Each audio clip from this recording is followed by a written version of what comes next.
Hello बच्चों, आज जो मैं आपको कराने जा रही हूँ वो है क्लास 7th की एनसीईआरटी बुक वसंत भाग 2 में चैप्टर 3 कठपुतली। आज हम इसके प्रश्नोत्तर करेंगे। इससे पहली वाली वीडियो में हमने इसका सार समझा था, भावार्थ समझा था। ठीक है, उसमें क्या होता है, एक कठपुतली होती है जो उसको बहुत गुस्सा आता है क्योंकि उसको धागों से बांध कर रखते हैं, क्योंकि कठपुतली को तो धागों से ही तो बांध के रखते हैं।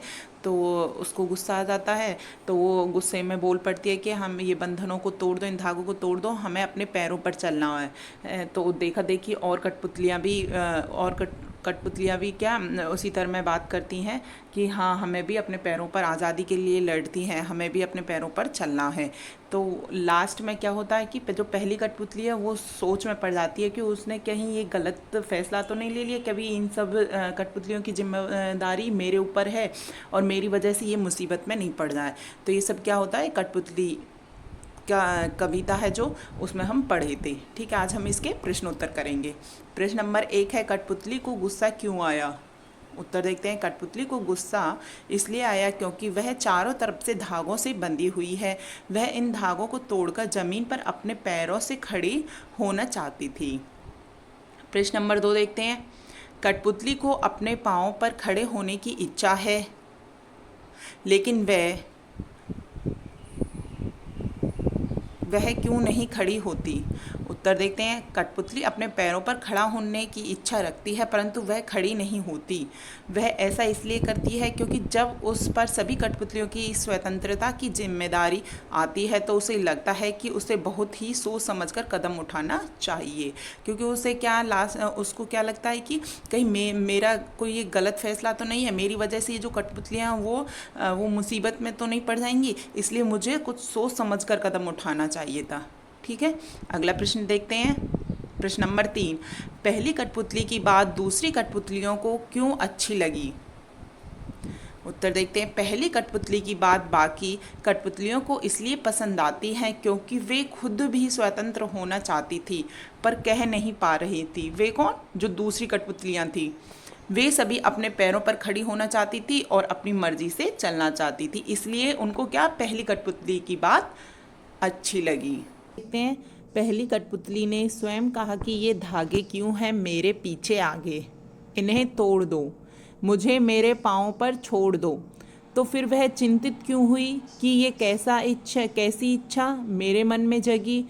नीचे वाक्यों की सहायता से अपने विचार व्यक्त कीजिए।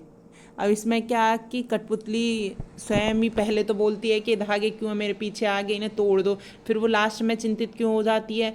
तो ये जो नीचे दिए गए वाक्य हैं ना, इनकी सहायता से विचार व्यक्त करने अपने। ठीक है, जो नीचे वाक्य दिए हैं ये 4 वाक्य दिए हुए हैं। जैसे नंबर 1 है, उसे दूसरी कठपुतलियों की जिम्मेदारी महसूस होने लगी, उसे शीघ्र स्वतंत्र होने की चिंता होने लगी, वह स्वतंत्रता की इच्छा को साकार करने और स्वतंत्र को हमेशा बनाए रखने के उपाय सोचने लगी। लास्ट है, वह डर गई क्योंकि उसकी उम्र कम थी। अभी चलो उत्तर कैसे लिख सकते हैं। पहली कठपुतली अपने सारे धागे तोड़कर शीघ्र स्वतंत्र होकर अपने पैरों पर खड़ा होना चाहती थी, लेकिन जब दूसरी कठपुतलियों की स्वतंत्रता की जिम्मेदारी भी उस पर आ गई तो वह डर गई क्योंकि उसकी उम्र कम थी। वह चाहती थी कि जब वह आज़ाद हो तो हमेशा के लिए हो, ना कि कुछ समय के लिए। ठीक है, अभी कविता से आगे देखते हैं।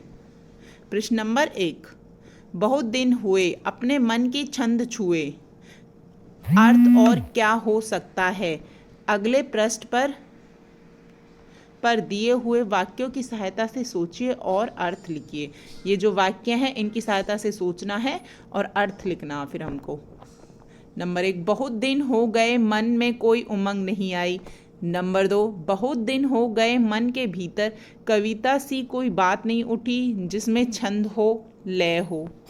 बहुत दिन हो गए गाने, यहाँ क्या गुनगुनाने आएगा, शायद गलत लिख गया इधर में, गुनगुनाने का मन नहीं हुआ। नंबर 4, बहुत दिन हो गए मन का दुख दूर नहीं हुआ और ना मन में खुशी आई। अभी देखो उत्तर कैसे लिख सकते हैं। इस पंक्ति का अर्थ है कि बहुत दिन हो गए हैं मन को खुशी मिले, इस पंक्ति का तात्पर्य है कि बहुत दिन हो गए कठपुतलियों को खुश हुए और कुछ भी अपने मन का करे हुए। नीचे दो स्वतंत्रता आंदोलनों के वर्ष दिए गए हैं। इन दोनों आंदोलनों के दो स्वतंत्रता सेनानियों के नाम लिखे। नीचे के दो आंदोलन दिए गए हैं, एक तो सन 1857 और दूसरा है 1942। ठीक है, इनके दो हमें क्या लिखने हैं, स्वतंत्रता सेनानी जिन्होंने भाग लिया था उनके नाम लिखने हैं। पहले देखते हैं 1857 के पहला आंदोलन था, पहला ये 1857 की क्रांति थी इसमें। ठीक है, इसमें कौन कौन थे, मंगल पांडे, लक्ष्मीबाई और भी नेता थे, और चाहो तो आप वो भी लिख सकते हो। अगला देखते हैं 1942 में कौन सा था, असहयोग आंदोलन था जिसमें महात्मा गांधी, जवाहरलाल नेहरू थे।